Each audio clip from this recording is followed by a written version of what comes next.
2020년 3월 31일 YTN 라디오 생생경제 지금 시작합니다.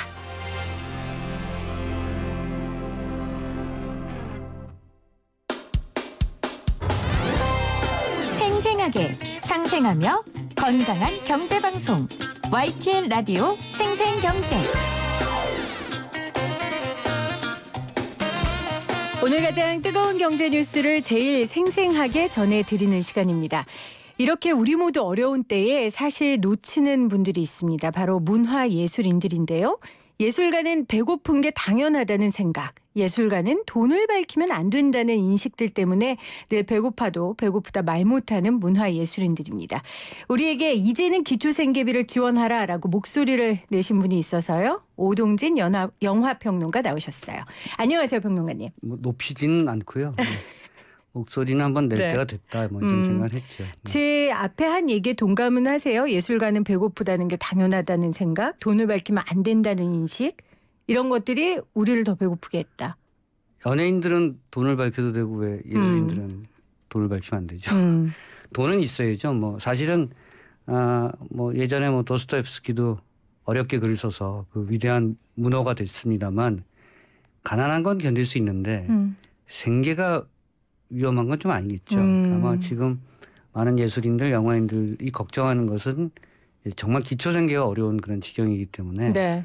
이런 부분들을 그 개인에게만 맡기지 말고 큰 선이 좀 작동해야 되지 않느냐 이런 거죠. 네, 사실 오동진 평론가가 개인의 SNS에 이런 부분에 대한 문제 제기를 하셨고 또 거기에 대한 굉장히 많은 문화예술인들이 동의를 하는 걸 제가 봤고 그걸로 끝나는 게 아니라 실행에 옮기시겠다라는 결심을 하셨기 때문에 제가 오늘 생생경제에 이건 좀 다뤄볼 만한 주제다라는 생각을 했습니다. 네, 실행에 옮기겠다는 것들에 대한 구체적인 액션 플랜이 마구마구 짜져 있는 건 아니에요. 네. 저희가 그렇게 살아왔던 사람들도 아니고 좀 리버럴하게 살아왔던 사람인지라, 그리고 사실 배고픈 만큼 자유를 얻었던 건 사실이거든요.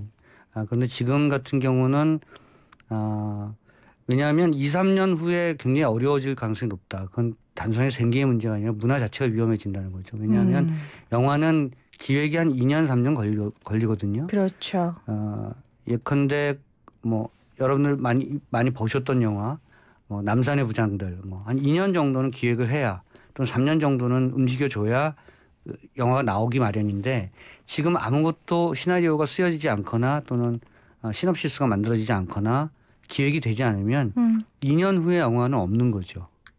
2년 후에 영화가 공황 상태가 되는 거예요. 네. 그러니까 사실은 코로나는 분명히 우리가 극복을 할 겁니다. 저도 지금 감기 안 걸리고 굉장히 노력하고 개인들이 다 노력하듯이 방역을 하고 우리나라처럼 모범적으로 극복을 할 거예요. 그런데 2년 후에 영화 산업 자체가 붕괴할 가능성이 굉장히 높습니다. 그렇게 되지 않으려면 사실 개별 인자들을 좀 살려놔야 되거든요. 시나리오 쓰는 사람, 기획하는 사람, 제작하는 사람, 또 연출하는 사람들이 기본적으로 살아 있어야. 네. 한국 영화 산업이 잘 나가고 있었잖아요. 사실은 기생충 생각해 보세요. 그렇죠. 사실 지금 굉장히 꽃 피워야 할 타이밍이었는데. 이제 저 같은 무덤 속에 있던 평론가가 그 봉준호 때문에 무덤 밖으로 나왔다가 다시 기어 들어갔잖아요. 어쨌든 지금 뭔가를 뭐랄까 이렇게 잘 매겨 살려달라가 아니라 기본적으로 살아있어야, 숨쉬고 살아있어야 2, 3년 후 또는 미래 비전을 좀 만들어낼 수 있다는 거죠. 지금 그러니까 굉장히 중요한 때입니다. 문화예술인의 생계만이 아니라 이 생계가 끊기면 장기적으로는 문화산업의 붕괴로 이어질 수 있고, 그렇다 보면 사실 그 피해나 어려움은 일반 우리 국민들도 받을 수 있는 거거든요. 이 사회에 문화가 없다는 건 너무 끔찍한 일이니까요. 독일의 문부상 그러니까 문화부 장관이 한 얘기가 아주 정확해요. 그러니까 문화는 화랑일 때 있는 게 문화가 아니다. 오히려 불황일 때, 또 늘 언제나 문화가 존재해야지만 사실은 경제활동이라고 하는 것들이 보충제의 차원이 아니라 주요 재원의 차원으로서 계속 움직일 수가 있다는 것이죠. 사실은 그렇지 않아요? 그러니까 제가 영화제를 많이 합니다만 영화제가 어쨌든 간에 고용을 창출할 수가 있잖아요. 그럼요. 지금 잘 생각해 보시면 영화제가 지금 다 할 수가 없어요. 세계에서 가장 유명하다고 하는 칸느 영화제가 5월인데 지금 연기했습니다. 일단은. 저희가 판단했을 때 칸느가 할 수가 없을 거라고 봐요. 왜냐하면 저희는 지금 어쨌든 방역을 좀 조이고 있지만 유럽은 지금 퍼져나가고 있어서 그렇죠. 5월 혹은 연기됐다고 해도 6월, 7월까지 계속 유럽은 이 코로나19가 창궐할 가능성이 높습니다. 네. 그러면 저희가 기존에 생각했을 때 베니스가 8월인데 베니스 영화제가 그 이후로 칸느가 갈 수가 없습니다. 그 이후에 너무 많아요. 우리 부산 영화제도 있고. 그렇다고 했을 때는 칸느 영화제가 올해 못하고 넘어가는 거죠. 상당수의 고용 인력들이 다 해고되거나 또는 휴직되거나 이런 거잖아요. 그 여파가 국내까지 밀려옵니다. 그러니까 네. 부산국제영화제도 10월에 열립니다만 축소 운영이 불가피할 것처럼 지금 예상이 되고 있고요. 규모가 축소되면 당연히 인력이 축소되면 당연히 그동안 영화제에서 일했던 많은 고용자들이 네. 여러 가지 어떤 피해를 받게 되는 거죠. 이들을 보전해 줄 방법이 좀 있긴 해야 된다는 거죠. 그러니까 제가 오늘 오동진 평론가를 모시게 된 건 사실 반성의 의미도 있습니다. 그러니까 생생경제를 통해서 문화산업이 얼마나 중요한지 얼마나 많은 부가가치를 내는지는 관심을 가졌는데 그 산업의 중심이 되는 사람들에 대한 관심은 제가 없었더라고요. 네. 그거는 옛날부터 김영삼 대통령 네. YS 잘못이에요. YS가 거기까지 갑니까? 네. YS가 맨날 뭐 영화 한 편이 무슨 차 500대 하고 네. 이런 식의 등식을 만들어서 사실은 문화적 가치를 네. 그렇게 뭐랄까 물질적 재원으로 환치시켜 놨거든요. 물론 이제 그분은 이제 악의로 그런 건 아닙니다만 어쨌든 그렇게 문화라고 하는 것이 늘 경제적 어떤 가치를 창출하는 무엇이다. 네. 손에 쥐는 무엇이다라고 생각하는 경향이 있는데 그것만이 아니죠 사실은. 자, 그래서 네. 오동진 평론가가 문제 제기를 했고 많은 분들이 댓글을 달고 네. 반응을 보이셨어요. 네. 어떠셨어요? 그 반응을 보면서. 예상했고요. 네. 왜냐하면 제가 너무나 잘 알고 있고 제가 프리랜서 생활 20년입니다. 그래서 후배들이 저를 볼 때는 너 혼자 해먹냐. 농담처럼 어쨌든 버티고 있기 때문에 그런 얘기를 하는데 그 얘기 자체는 버티기가 힘들다는 거죠. 그럼요. 한국 사회에서 한국 사회뿐만이 아니라 자본주의 사회에서 조직 외에서 개인적으로 활동하면서 뭔가 경제 활동한다는 것은 굉장히 어려운 일입니다. 맞습니다. 아마 저 같은 사람들이 많다는 것을 제가 알고 있고 그들의 고통은 제가 20년 프리랜서 생활을 하면서 알고 있기 때문에 아마 반응이 있을 거라고 생각을 했어요. 다만 제가 그 글을 올릴까 말까 고민했던 이유는 이게 책임 소재가 또 생기는 거잖아요. 이렇게 문제 제기를 했어. 그러고 말 거야? 이렇게 되면 안 되는 뭘 해야 되는데. 그렇죠. 그래서 이들의 의견들을 어떻게 정리해서 누구에게 전달할 것인가. 그리고 이런 일이 한 번쯤 모의가 됐으면 얘기가 모아졌으면 뭔가 미래적인 뭔가의 장치를 마련하는 것이 굉장히 필요한 일이겠죠. 그것을 준비하고 있습니다. 네, 결국은 이제 제도가 뒷받침돼야 되는데 그러려면 목마른 사람이 우물 판다고 일단 급한 분들이 모여서 함께 의견을 전달하는 게 굉장히 중요할 것 같아요. 그래서 지금 평론가님이 이야기한 거는 연판장 되게 오랜만에 들어본 단어예요. 네, 연판장 혹은 공문을 만들어서 영화진흥위원회 공정환경조성센터에 보내겠다 하셨는데 네. 저는 일단 공정환경조성센터라는 게 있는지도 몰라서 네. 뭐 하는데요? 그러니까 영화계가 역시 이해관계가 엇갈리는 사람들의 집단이잖아요. 그렇죠. 어느 집단이든 마찬가지입니다만. 그래서 특히 이제 공정환경에 그 문제가 굉장히 중요하고요. 특히 이제 여러분 잘 아시는 것처럼 스크린 독과점 문제도 공정 환경에 어긋나는 문제잖아요. 그런 것들을 정책적으로 해결하려고 영화진흥위원회가 만든 기구 중에 하나가 공정환경조성센터입니다. 네. 여기에는 개개인 영화인들의 복지 문제도 사실은 공정환경과 관련이 있죠. 특정 몇몇 사람들만 예컨대 잘 먹고 사는 어떤 구조가 되면 안 되기 때문에 비교적 분배의 문제를 해결할 수 있는 구조를 짜자 이런 것들도 공정환경조성센터에서 하는 것으로 알고 있고 사실 그 산하에 이 코로나 비상대책 기구 같은 것들이 지금 만들어져 있긴 해요. 아, 그렇습니까? 이게 외연화되지 않고 영화인들한테 잘 알려져 있지 않은 것 같아서 이번 기회에 이런 의견들을 그 기구에 전달하고 네. 대책을 마련한다는 것은 저는 지금은 사실은 심플한 문제 같아요. 말씀드린 것처럼 많은 기회를 새롭게 창출해야 됩니다. 그러니까 오히려 지금 막 공모를 늘려야 돼요.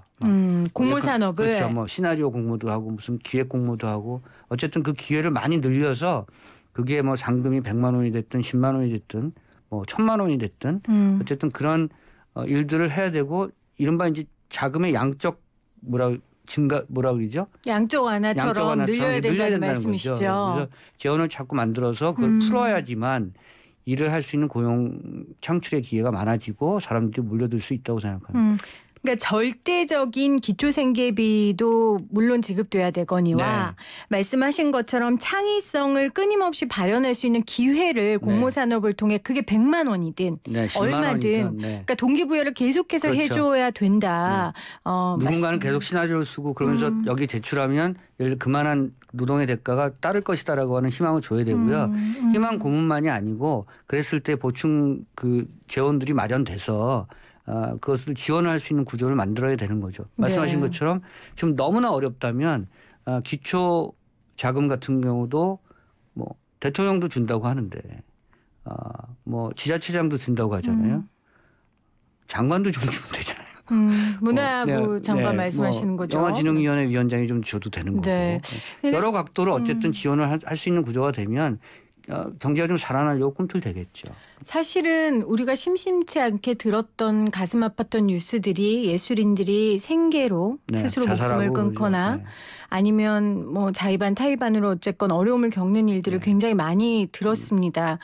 이런 어려운 때에는 오죽하겠어요. 그래서 기초 생계비뿐만 아니라 여러 가지 제도를 좀 보장해 달라라는 말씀이시고요.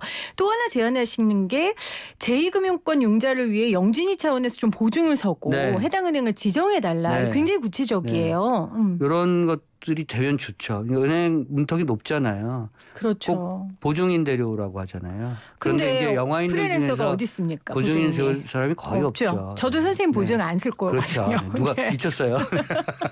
그러니까 이런 것들도 좀 공적 차원에서 좀 지원이 됐으면 좋겠다. 예를 들면 물론 이제 그렇게 되면 뭐 도덕적 회의감도 생길 수도 있고 그렇습니다만 제도적으로 경험들이 있을 겁니다. 뭐 영화계에서도 완성보증보험이라고 있어요. 어떤 영화를 제작을 하려고 하면 그 제작비가 모자라면 그 제작비를 어디서 대출을 받을 거 아니에요. 돈을 받을 때 그것에 대한 보증이 완성보증보험이라고 하는 형태가 있습니다. 그래서 그러니까 금융권을 사이에 두고 진행되는 그 은행 대출 거래가 있어 왔기 때문에 그런 것들을 개인으로 좀 치환시켜서 금전적인 좀 지원을 할 수도 있다. 저는 이렇게 생각하고 사실 의지의 문제라고 생각해요. 그거는. 의지의 문제다. 해당 은행과 뭐 특정 은행과 또는 영화진흥위원회 혹은 영화기구가 그런 것들 연대를 하면 지금 어려움을 겪고 있는 영화인들에게 충분한 도움이 될 수 있다고 생각합니다. 그러니까 지금 괜찮은 아이디어 아닐까요? 그러니까 왜냐하면 지금 정부에서도 기업체 같은 거 대신 매입해주고 그게 이제 결국 정부가 보증수고 이렇게 해주겠다는 거잖아요. 그래서 괜찮은 아이디어네요. 선생님이 20년 넘게 프리랜서로 직접 생활하셨고 또 영화계에 직간접적으로 있으신 분의 실질적인 조언이니 정부에서 좀 들어줬으면 하는 바람입니다. 제가 제일 먼저 꺼야 될 것 같은데. 그러니까 보증 저도 안 설 거라니까요. 그러니까 사람한테 의존할 수 없으니까 제도로. 저도 바로 신청해서. 그러니까 지금 저희가 소상공인진흥재단이나 진흥센터나 이런 데에서는 영화인들은 못하는 거잖아요. 소상공인도 아니고. 그러니까 그 비정규직 얘기를 많이 하시는데요. 그리고 뭐 정부나 대통령이나 다 신경 쓰시잖아요. 비정규직을 정규직으로 전환시켜준다든가 비정규직 문제를 어쨌든 완화시키려고 노력한다든가. 그런데 영화인들의 상당수는 사실 비정규직보다 못한 매우 낀 세대, 낀 존재들인 거죠. 그러니까 빈틈이 너무 많은 분들인 거죠. 틈이. 그렇죠. 그러니까 뭐 비정규직이라고도 얘기를 못하고 뭐 그런 시스템 안에서 뭔가의 혜택을 받거나 또 지원을 받을 수도 없고 그렇다고 해서 조직적인 사람들도 아니고 그렇다고 해서 뭐 돈을 아주 못 번다. 또 때론 버는 사람들이 있잖아요. 근데 그것이 이제 예를 들면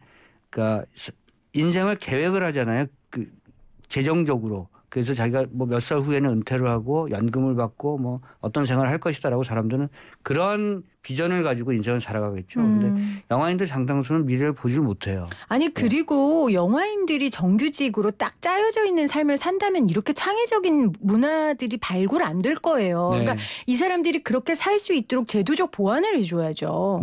저 지금 정규직 하시려면 하시겠어요? 못하죠. 제 후배들이 저한테 형은 절대 못한다. 그러니까요. 그러니까 이렇게 자유로운 영혼들, 자유롭게 창의적으로 할 수 있는 분들이 할 수 있도록 이분들이 지금 정규직 시켜달라는 게 아니잖아요.